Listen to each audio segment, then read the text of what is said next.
Well, my friends. Welcome back to Mistakes Were Made.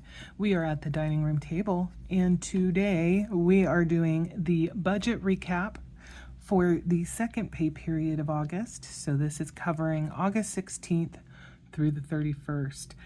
Everything that is going to get noted here is actually completed. We have finished all the processes. The numbers are what the numbers are. We don't have any like speculative pieces in here. So, excuse me, let's get going. I will zoom in so you can see it just a little bit better. Now, first off the top, this is a magic month for Mr. M. So this particular pay period, we are lucky enough to have 2 of his paychecks. And in both cases, we are over the $18.75 new minimum, but the first one does include the check that created that new $18.75 minimum because it came in just under the previous $1,900.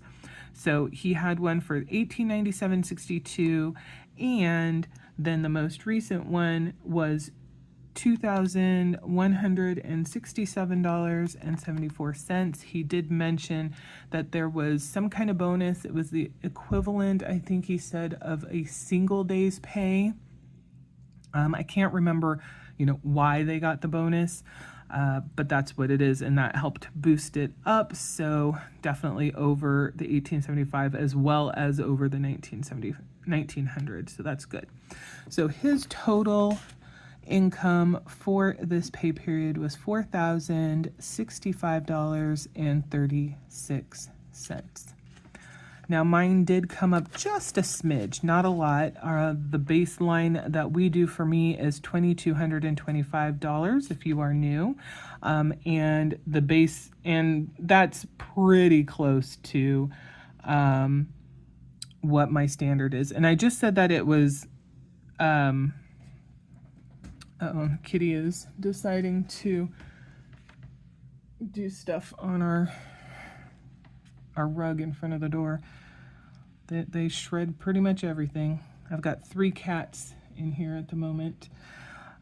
Anyway, I said that it was right above this one. I was wrong. This paycheck is the one that came in on the 15th. So it is the one that shows the incentive if I got one, and I did.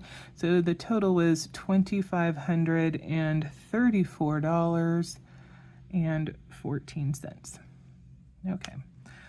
No miscellaneous income. Etsy was not great, but it was something. It was better than zero. So $5.21. I wish 521 was the case. And then our buffer rollover ended up being $200.67. So we're going to go ahead and add all those together. I already have Mr. M's total. So we're going to add $25.34.14 plus $5.21 plus $200.67, which brings us a total of $6,805.38. Okay, so we're gonna X through all this. Pretty much all of these are the same, just like we have a magic month for Mr. M's pay. We also have a magic month for the mortgage because we do pay our mortgage every other week. We didn't have any changes here, so we're just copying what we had from before. So $17.50, $142.62 for the electric bill, $25.91 for the gas bill. We do not pay waste management this month. $101 for our internet. This is going to be the only slight deviation. It was $89.94. And then we are going to add all of these together. So $17.50 plus $25.91 plus, I forgot the $142.62. We're going to do that again because I think I just got all over the place wrong. Okay, plus 142.62 plus 25.91 plus 101 plus 89.94 equals 2109.47. And then we're going to subtract that from our total 6805.38, which leaves us with a remainder of $4,695.91. We do pay our emergency fund this pay period. We're going to skip the extra savings. Our buffer we're going to show as just 200 for right now, so our total will be 225. So we'll go ahead and add that to our running total, which leaves us with $4,470.91. We had no changes to the cost for our cash envelopes, unless we have some random overage. This stays pretty much on target without a lot of deviation. So we're just going through and copying what we had noted during our Budget with Me session. Just a quick few more moments. Since there was no changes, we don't need to do the calculation part. It would be 566. So then we can go ahead and add 566 to our running total, which leaves us with a total income of $3,904.91. Okay, we're up here at the debt. We did our standard $250 payment for Discover. We also did the second of 2 payments of $488 for the Reflect card. It looks like I did not note the actual extra debt payment amounts last time. That was, according to down here, $1,822 with the expectation of $1,800 going to Reflect and $22 to debt. There. I don't know why once we get to the end of this stuff, I am finding that I'm forgetting to come back and update this section, even though I do update the savings. So anyway, back to where we were. We are not going to put any information in for extra debt payment just yet, since there was no change to the numbers here. Our total of 738 is still applicable, so 738. And then we're going to go ahead and add that 738 to our running total, which means we have $3,166.91 still. I did in fact use the entirety of my spending allowance this particular pay period.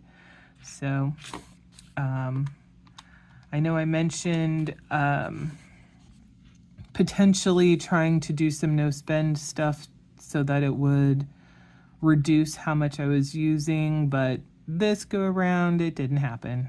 So that brings our total income of leftover income to $3,136.91. We are still working towards our yard cleanup goal, which is $2,500. So that's going to definitely take some time. But we'll just cross this out. So $100 is allocated, $100 was transferred. So we're going to put $100 down here, which means we are left with $3,036.91. I think this may be the largest amount of leftover for a pay period that we've ever had. Obviously, that is 100% because we are dealing with a magic month. So, definitely quite a big difference between what we had initially budgeted because we just weren't sure what those extra income options were going to be. So let's see what that means for us. We're going to continue to follow our standard process. We'll take our 36.91 and subtract 75%. So for savings, we are now going to be, or we did put $759 in. And so we are going to pause here and update the information. 759. We also have the 91 cents over here, so that's what our rollover is going to be, is $200.91. So now we're going to take our $3,036, subtract the $759, and that gives us a total of $2,277. We still are following this wacky process that I determined was something I wanted to do. So the closest number is going to be $2,275 for the Reflect card, which in turn leaves $2 for Discover. So as usual, I mean, not always does it happen, but most often if we end up having more money, the breakdown tends to fall so that Reflect gets the lion's share and then Discover ends up getting less than we had originally anticipated. But again, every little bit counts. This $2, I am just as excited to put on Discover as I am this ridiculously high amount. Yes, this is going to have a bigger impact, but this is still moving the needle in the direction we want to go. So we are going to actually fill this out. $2,277. $2,275 for Reflect and $2 for Discover. So as I mentioned, this has already happened. We already made the payments for both of these. I think I'm still waiting for this one to actually come out of the account, but it's showing as reflected on the credit card at least. We've already transferred the money to savings. We've already made the payment to the Reflect card. You know, those have all been done. So this pay period, August 16th through the 31st, the first pay period in, our second pay period in August, is now considered complete, and we will be moving forward with the first pay period of September, which covers September 1st through the 15th. We've already done the budget with me for that, and this is what I alluded to some unknown activities for the debt reduction. But speaking of that, we are now going to switch over so that we can take a look at our debt reduction progress, both for the pay period specifically and then for August as a whole. Now let's see, is this better if I zoom out? I don't know. It's probably easier to see if I keep it zoomed in. It's just a little bit awkward, but that's okay. So I just decided to use the same piece of paper that I did the August first period, pay period details on, because why waste so much paper? So you can look over this again if you want, or you can ignore it. So these next numbers are going to be are specific to this pay period. We'll look at the month of August as a whole once we go through these. So we started the month, as you can see, with where we ended. I mean, we started the pay period, matches where we ended last pay period, at $9,504.89 for Discover. Then we ended this pay period at $9,411.21, which was a reduction of $93.68. For Reflect, we started the pay period at $5,281, and we ended the pay period at $2,518, which is a reduction of $2,763. I think this is the first time that I've had one where all the numbers involved are the same for the two sections. They're just flipped around. I thought that was kind of interesting. So overall, that means we started the pay period with $14,785.89 of shared credit card debt. We ended it with $11,929.21, which was an overall reduction for the pay period of $2,856.68. So big impact. I don't know that there's anything else to say. This was a very, very helpful month for getting our goals met, or at least the progress towards our ultimate goals. I'm very excited about the progress that we made. I do know that this would not have been possible if it wasn't for the magic month that Mr. M had. And of course, our income is a huge factor in the fact that we are able to see the progress that we are making on such a regular basis. But it is not the only factor. We did and continue to have to monitor our spending and make sure that we are staying within our budget so that we don't fall back into bad habits and spend stuff willy-nilly and hamper our progress. So now we're going to take a look at the month as a whole. So we started August with debt of $9,525.89 on the Discover card.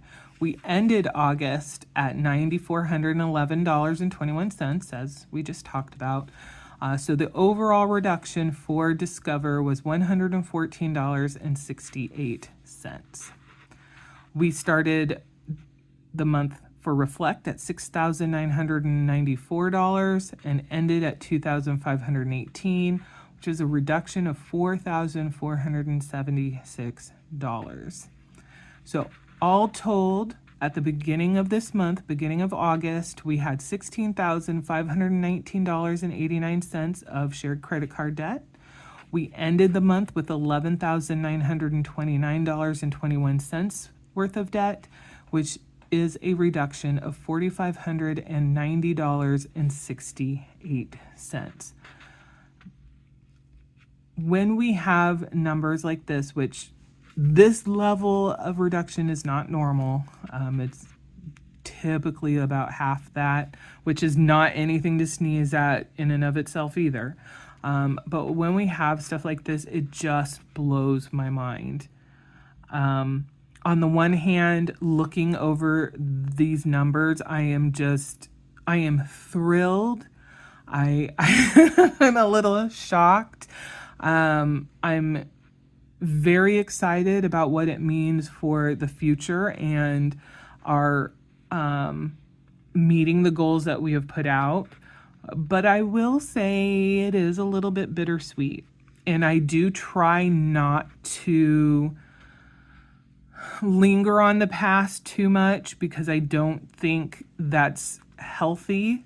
And because often it includes me, mentally beating myself up, beating up the way that we went about doing things. But I can't help but look at these kinds of numbers with just a little bit of bittersweetness or a little bit of sadness because this is all money that essentially is being thrown away. I mean, if you really think about it, it's being thrown away. It is money that we owe to somebody else and that we are not able to utilize for our own betterment. Yes, it means we're reducing our debt, but just think of what that money could have done if we had not accrued the debt in the first place. This right here alone is like 3/4. I don't even know if it's 3/4. Let me do the math right here. I'm going to do 7,000 and divide it by 4 and multiply it by 3 because it's just shy. It's about $700 shy of 75% of $7,000. Why am I bringing that up? $7,000, I believe, is the max that you can contribute to an IRA this year as an individually contribute. And that's in just 1 month.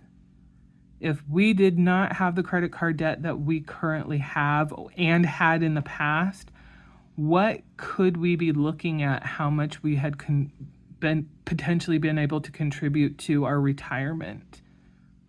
What could we be looking at as how much we could have saved for emergencies and been in a better position than we are right now, pending the job loss that's coming up? Where could we have been with the laundry list of things that we want to get done to the house, aesthetically and to make things more efficient, and things that we need to get done to the house because they are falling into disrepair and we need to get them fixed.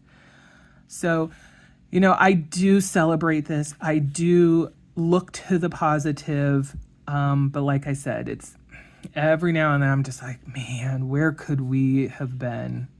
Where could we be now if this hadn't been holding us back and weighing us down? But it's also a good reminder not to get into this situation again, not to stunt our future growth and future livelihood and future everything by falling into the trap of what seems like easy money due to, irresponsible spending and stuff like that.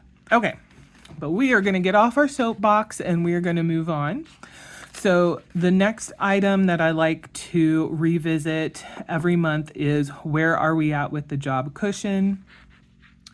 We are working with a budget of $5,900 currently. We intend to keep that budget even after my job goes away.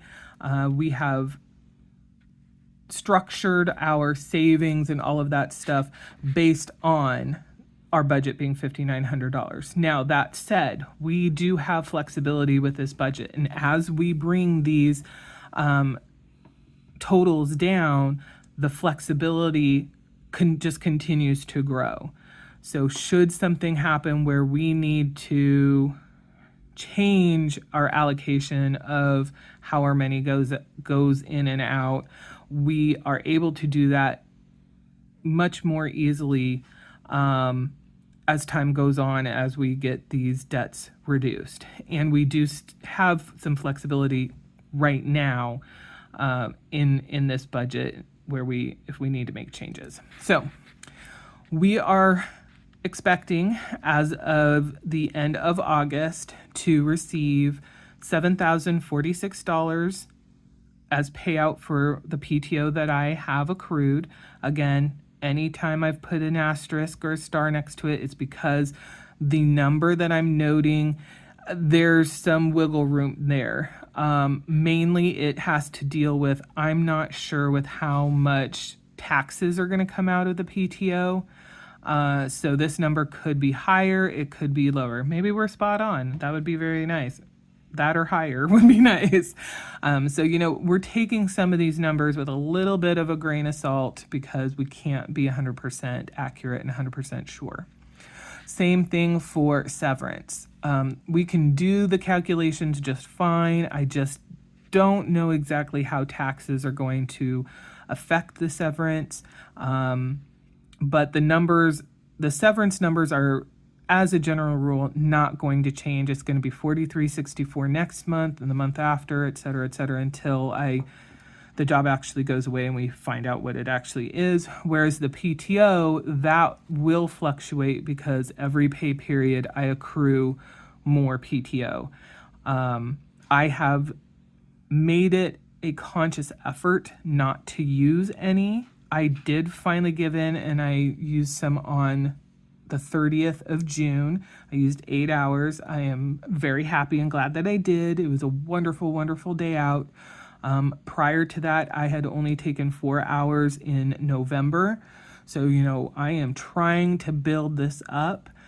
Some folks have suggested, you should just take more time. It's obvious that this is a stressful situation and, taking the time is good for you, which I don't disagree. But at this juncture, I just don't feel that reducing this number by approximately $150 to $200 for every 8 hours I take is worth it.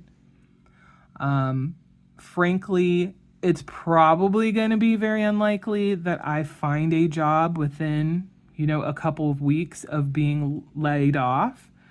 So I'm anticipating that the shortest amount of time it's going to take me to find a job is 2 months. I honestly think it's going to take me longer than that, but I'm anticipating it'll be at least 2 months for me to find a new job. I can get and relax and try and let go of the stress of just the situation that we found ourselves in, finally deal with the fact that the company that I worked for 17 plus years went bankrupt and I've been laid off once it finally happens. Try to get some sleep, sleep in, be able to finally unclench my jaw, be able to just kind of release my shoulders, take a deep breath. Once the job is gone, I will be utilizing that time, obviously, to find a new job, but I will also be using it to kind of recover and take a step back, get my mind right, try and introduce de-stressing activities. And I want to utilize whatever time it takes to find that new job, to not just be solely focused on finding a new one, because as a general rule, once I do, my opportunity to take vacations and time off is going to be severely limited. Even if I find a job where they front load PTO so that you do have it available, and there's been a few jobs that I've seen that advertised, and a couple of them fit the criteria I have in place, and so I applied to them. I wouldn't feel comfortable taking time right after I'd been hired. I would probably want to wait a minimum of 6 months before I took any time, just because that's kind of the way I was brought up from, experiences in the past and old jobs of, well, you were not even able to take time for 3 months or whatever, or they kind of look at you slightly negatively if you take time that's so early after you've been hired on. Whether that's would be true or not, I wouldn't feel comfortable taking the time. So I need to keep that in mind and make sure, for whatever time frame it takes me to find the new job, that I'm also using it to act as essentially my PTO and that sort of thing. So, long blabbity blabs. This is the one that we have control over. So as of the end of August, we have saved $14,707.05. Over here we can see our total budget is $5,900. My share of the budget is $2,150. We get that by taking Mr. M's baseline pay that we've come up with, that $1,875, multiply it by 2, that becomes $3,750, and then subtract that from the budget. That leaves $2,150 that is unaccounted for. My pay needs to cover that. That's going to be right now, when the budget or when the job goes away, this cushion is going to need to be able to account for $2,150 a month. But also, at minimum, I'm going to need to, goodness gracious, people zooming through our street like crazy people. My pay is going to need to meet at least $2,150 a month after taxes for us to be able to continue with the budget we have in place. So what does that mean? If you take, first of all, if we add all of this together, I'm just going to do this because it's really annoying. If you add this all together, it comes to a total of $26,117.05. If you divide this by the 2150, that means we presumably have 12 months worth of coverage. So I could technically be out of a job for 12 months. Obviously, I wouldn't want to be out of a job for 12 months because what happens in month 13, we're in some trouble. And of course, the sooner I find a job, the less money we have to pull from this bank and the more money we will have available to then allocate to other things as appropriate. So that's that. That's where we are. Now, I did have somebody ask in the comments of my last video because I mentioned once these 2 credit cards are done, our next debt focus will be Mr. M's car. And in the comment, they mentioned, hey, how are you handling those car payments right now? Because they're not in your budget. And yes, that is correct. The budget that we have is our shared budget. This is the costs that all come out of our shared checking account. We are not married, but we've been together for 18 years. We've owned this house for it'll be 11 years this December together. So, our finances are commingled, but we still keep individual accounts as well. And I think that is very, very important, regardless of what your relationship status is. If you are commingling your money, you should also have an individual account of your own as well. So, and we do. So what does that have to do with anything? Mr. M's car payment comes out of his individual account. And that's one of the reasons why his pay is kind of variable, because he needs to have a specific amount every month to be able to cover that car payment. When his pay is distributed, a certain amount goes of each paycheck.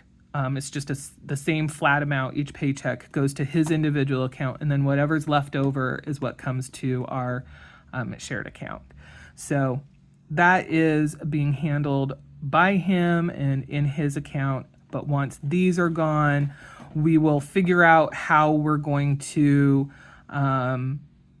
handle doing extra principal payments to help bring his car payment down to 0.